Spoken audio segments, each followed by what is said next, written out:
प्रश्न नंबर 4 है, एक वृत्त खींचिए और एक दी गई रेखा के समांतर दो ऐसी रेखाएं खींचिए कि उनमें से एक स्पर्श रेखा हो तथा दूसरी छेदक रेखा हो। ठीक है, तो सबसे पहले हम एक वृत्त खींचेंगे। सबसे पहले एक हम वृत्त खींचेंगे। ठीक, ये वृत्त का सेंटर O है। ये वृत्त का सेंटर O है। अब क्या करना है, एक दी हुई रेखा, ये मान लिया हमने एक दी हुई रेखा ए बी है। ए बी हमारी एक दी हुई रेखा है, ए बी, ये हमारी दी हुई रेखा है। इसको हमने लिखा दी हुई रेखा, दी हुई रेखा। ठीक, अब क्या कह रहा है, इस दी हुई रेखा के समांतर दो रेखा खींचनी है जो एक वृत्त को स्पर्श करे और एक छेदक करे। तो सबसे पहले हम क्या करेंगे, इस वृत्त के सेंटर से एक चाप लेंगे और ए बी रेखा को इस तरह से कट करेंगे। ये ए बी रेखा इस चाप द्वारा दो बिंदुओं पर कटती है, तो इस बिंदु पर एक प्रकार के नोक पर रखेंगे और यहाँ से कट लगाएंगे। फिर दूसरे नोक को उसी चाप के द्वारा इस पर रखेंगे और यहाँ कट लगाएंगे। अब इस कट बिंदु को वृत्त के केंद्र से मिलाते हुए एक रेखा खींचेंगे। ठीक है, ये हमने एक रेखा खींचा, इसको मिलाते हुए एक रेखा हमने खींच दिया।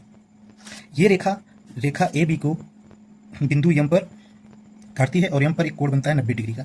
अब हम इस वृत्त पर एक बिंदु ये लेते हैं जो कि हमारा, मान लेते हैं ये बिंदु हमारा कौन सा है, यन बिंदु है। ठीक है, अब यन बिंदु पे हम 90 डिग्री का कोण बनाएंगे। कोण को हम चांदी की सहायता से या फिर प्रकार की सहायता से बना सकते हैं। चांदी की सहायता से बनाने में थोड़ा हमें जल्दी हो, इसलिए हम चांदी की सहायता से बनाते हैं। प्रकार से भी बनाया जाता है 90 डिग्री का कोण। ठीक, तो हम यहाँ पे 90 डिग्री का कोण बना देते हैं ये। अब इस पॉइंट्स को और इस यन वाले पॉइंट्स को सीधा हम मिलाएंगे। ठीक है, इस तरह से जैसे हम बिंदु यन को इस बिंदु से मिला देंगे तो ये हमारा एक दूसरी रेखा हो जाती है। इसका हम नाम दे देते हैं सी डी।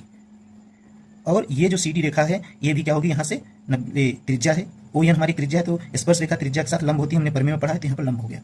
अब हम क्या करेंगे, ये कौन सी रेखा हो गई हमारी, ये स्पर्श रेखा हो गई, ये हो गई स्पर्श रेखा। अब हम क्या करेंगे, एक छेदक रेखा खींचेंगे और छेदक रेखा के लिए हम कहीं भी एक पॉइंट्स ले लेते हैं, यहाँ ले लेते हैं, यहाँ ले लेंगे, इस पर कहीं पे, यहाँ पर हम एक पॉइंट्स ले लेते हैं, इस पॉइंट्स को। अब इस पॉइंट्स पे भी हम क्या करेंगे, 90 अंश का कोण बनाएंगे। ठीक है, इस पॉइंट्स पे हम 90 अंश का कोण बनाते हैं। चलिए, तो ये हो गया हमारा 90 अंश का कोण। इस पॉइंट्स को हमने फिर मिला दिया, सीधा खींच दिया, खींचते मिलाते हुए। ठीक है, अब जैसे हमने इसको मिलाते हुए रेखा खींचा, ये इस तरह से एक रेखा हमने फिर खींचा। ये जो रेखा है, इस रेखा का हमने नाम दे दिया ई एफ। इस रेखा को हमने ई एफ नाम दे दिया। और ये जिस बिंदु पर काट रहा है इसको हम नाम दे दिया, या में एन ओ है, और इसको हमने पी नाम दे दिया। तो ये भी देखिए यहाँ से 90 डिग्री का कोण बना रहा है। इसको हम कहेंगे कौन सी रेखा है, ये छेदक रेखा हो गई, ये हमारी छेदक रेखा है। तो इस प्रकार हम देखते हैं कि एक वृत्त था जिसके लिए एक दी हुई रेखा ए बी थी, और ए बी के समांतर एक हमने रेखा खींचा सी डी जो कि वृत्त को बिंदु एन पे स्पर्श करती है। एक दूसरी रेखा हमने खींचा ई एफ जो कि वृत्त को छेद करती हुई जा रही है और दी हुई